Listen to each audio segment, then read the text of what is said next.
ഓം ഗുരുർബ്രഹ്മ ഗുരുർവിഷ്ണു ഗുരുർദേവോ മഹേശ്വര ഗുരു സാക്ഷാത് പരബ്രഹ്മം തസ്മൈ ശ്രീ ഗുരവേ നമഃ. ഓം ആപദാമപഹർത്താരം ദാതാരം സർവസമ്പദാം ലോകാഭിരാമം ശ്രീരാമം ഭൂയോ ഭൂയോ നമാമ്യഹം. രാമ രാമ രാമ രാമ രാമ രാമ പാഹി മാം രാമപാദം ചേരണേ മുകുന്ദ രാമ പാഹി മാം.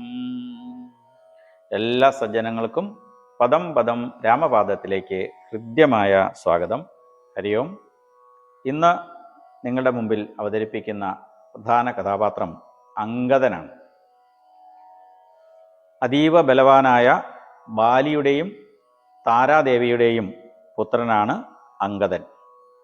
വാനര രാജാവായിട്ടുള്ള സുഗ്രീവൻ സീതാന്വേഷണത്തിന് വാനരപ്പടയെ നയിക്കുവാൻ വേണ്ടി നിശ്ചയിച്ചതും അംഗദനെയാണ്.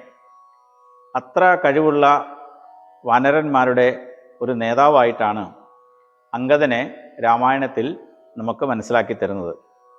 രാമകാര്യാർത്ഥം ലങ്കയിലെത്തിയ അംഗദൻ അതീവ വീരശൂര പരാക്രമിയാണ്. രാജ്യസ്നേഹത്തിൻ്റെ അതേപോലെ രാജഭക്തിയുടെ ഒക്കെ ഒരു വലിയ കേദാരമാണ് വാസ്തവത്തിൽ അംഗദൻ.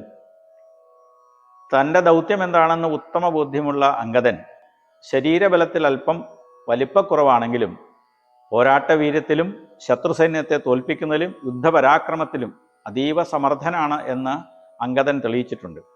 രാവണൻ്റെ കൊട്ടാരത്തിലെത്തി നേർക്കുനേർ രാവണനോട് വാഗ്വാദം നടത്തി വാക്കേറ്റം നടത്തി തർക്കിച്ച് താൻ ചെയ്യുന്നത് അപരാധമാണ്, അധർമ്മമാണ്, അതുകൊണ്ട് സീതാദേവിയെ അപഹരിച്ചത് തീർച്ചയായും ഞങ്ങൾ ചോദ്യം ചെയ്യാൻ തന്നെയാണ് വന്നിട്ടുള്ളത് എന്ന് രാമകാര്യാർത്ഥം ലങ്കയിലെത്തിയ രാവണപ്രഭുവിൻ്റെ മുമ്പിൽ ചങ്കു വിരിച്ചു നിന്നുകൊണ്ട് സധൈര്യം രാമൻ്റെ ദൂതനായി ചെന്ന രാമസൈന്യത്തിൻ്റെ ഭാഗമായി സുഗ്രീവൻ്റെ ആജ്ഞ അനുസരിച്ച് ലങ്കയിലെത്തിയ അംഗദൻ രാവണന്റെ മുമ്പിൽ ഒരു കൂസലുമില്ലാതെ മടിയുമില്ലാതെ സധൈര്യം ശ്രീരാമൻ നിയോഗിച്ച ഒരാളെന്ന പോലെ, അഥവാ ശ്രീരാമൻ്റെ സൈന്യത്തലവൻ എന്ന മട്ടിൽ സുഗ്രീവൻ നിയോഗിച്ച ആ രാവണന്റെ മുമ്പിലേക്ക് ചെന്നപ്പോൾ എല്ലാവിധത്തിലുള്ള ശക്തിയും സംഭരിച്ചുകൊണ്ട് എത്ര ബലവാനായിരുന്നാലും ശരി യാതൊരു തരത്തിലുള്ള ചാഞ്ചല്യവുമില്ലാതെ ധൈര്യമായി രാവണനോട് കാര്യങ്ങൾ വിശദീകരിച്ച് പറയുകയാണ്.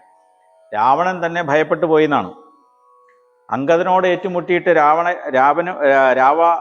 രാവണ യുദ്ധത്തിൽ ഇന്ദ്രജിത്ത് ആ പോരാട്ട വീര്യത്തിന് മുമ്പിൽ പകച്ചുപോയ സന്ദർഭങ്ങളുണ്ട്. ഇദ്ദേഹത്തിൻ്റെ മുമ്പിൽ പിടിച്ചു നിൽക്കാൻ പറ്റാതെ രാവണൻ്റെ പുത്രനായിട്ടുള്ള വലിയ സന്നാഹത്തോടു കൂടി യുദ്ധത്തിന് വന്ന ഇന്ദ്രജിത്തിന് പോലും പിന്മാറേണ്ടി പോകേണ്ട സാഹചര്യം വരെ അംഗദൻ്റെ യുദ്ധപരാക്രമത്തിന് മുമ്പിൽ വന്നിട്ടുണ്ട് എന്ന് രാമായണം നമ്മളെ ബോധ്യപ്പെടുത്തുകയാണ്. ബാലി സുഗ്രീവ യുദ്ധത്തിൽ അച്ഛൻ്റെ ഭാഗത്താണല്ലോ വാസ്തവത്തിൽ നിൽക്കുന്നത്, ബാലിയുടെ ഭാഗത്താണ് നിൽക്കേണ്ടത്. പക്ഷേ ആ അച്ഛൻ്റെ ഭാഗത്ത് നിൽക്കാതെ മനസ്സുകൊണ്ട് സുഗ്രീവപക്ഷത്ത് നിന്ന ധർമ്മിഷ്ഠനായ അംഗദനെയാണ് രാമായണത്തിൽ വാൽമീകി മഹർഷി നമ്മളെ ബോധ്യപ്പെടുത്തി തരുന്നത്. അതുകൊണ്ട് പോരാട്ട വീര്യത്തിൽ ശത്രു സൈന്യത്തിന് വലിയ കടുത്ത വെല്ലുവിളി ഉയർത്തിക്കൊണ്ടാണ് സുഗ്രീവന്റെ നിയോഗാർത്ഥം അന്ന് യുദ്ധത്തിന് മുമ്പിൽ പകച്ചു നിൽക്കുന്ന സൈന്യത്തെ പേടിച്ചു നിൽക്കുന്ന തരത്തിലാണ് ഇന്ദ്രജിത്തും സൈന്യവും അംഗദന്റെ ആ സൈന്യബലത്തിന് മുമ്പിൽ പകച്ചുപോയി എന്ന് രാമായണം നമ്മളെ ബോധ്യപ്പെടുത്തുകയാണ്.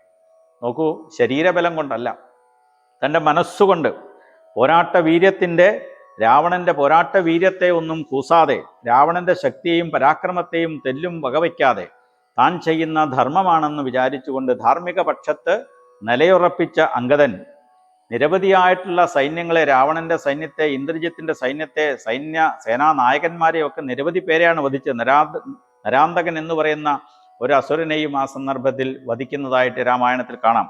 നിരവധി ശത്രു സൈന്യത്തെ വധിച്ചുകൊണ്ട് അംഗദൻ രാമായണം ഉള്ളിടത്തോളം കാലം നിലനിൽക്കുന്ന തരത്തിൽ അംഗദന്റെ പോരാട്ടവീര്യവും ശത്രുവിനുള്ള മനോഭാവവും ഇവിടെ വളരെ വ്യക്തമായി വരച്ചു കാണിക്കുന്ന വാൽമീകി മഹർഷി അംഗദനെ വെറുമൊരു വാനരനായിട്ടല്ല കാണുന്നത്, മറിച്ച് ധർമ്മത്തിന് വേണ്ടി, ധർമ്മ സംരക്ഷണത്തിനായി ഈശ്വരനോടൊപ്പം, ഭഗവാനോടൊപ്പം, രാമഭഗവാനോടൊപ്പം, ഈശ്വര തുല്യമായി ഈശ്വരനോടൊപ്പം വാനരപ്പടയെ നയിച്ചുകൊണ്ട് ധാർമ്മികമായ യുദ്ധത്തിന് നേതൃത്വം കൊടുത്ത അംഗദൻ ഈ രാമായണം ഉള്ളിടത്തോളം കാലം നിലനിൽക്കട്ടെ എന്നാണ് വാൽമീകി മഹർഷി അതിൽ അദ്ദേഹത്തെ പറ്റി പ്രകീർത്തിക്കുന്നത്. അതുകൊണ്ട് ഓരോ രാജ്യസ്നേഹിയും ഇത് മാതൃകയാക്കേണ്ടതാണ്. അംഗദൻ എന്ന ആ വാനര നേതാവിനെ നമ്മൾ മാതൃകയാക്കേണ്ടതാണ്. രാജ്യസ്നേഹമുള്ള മുഴുവൻ ആളുകളും അംഗദനെ മാതൃകയാക്കി ജീവിക്കണം എന്ന് അപേക്ഷിക്കുകയാണ്, അഭ്യർത്ഥിക്കുകയാണ്. നിർത്തുന്നു. നന്ദി, നമസ്കാരം, ഹരി ഓം.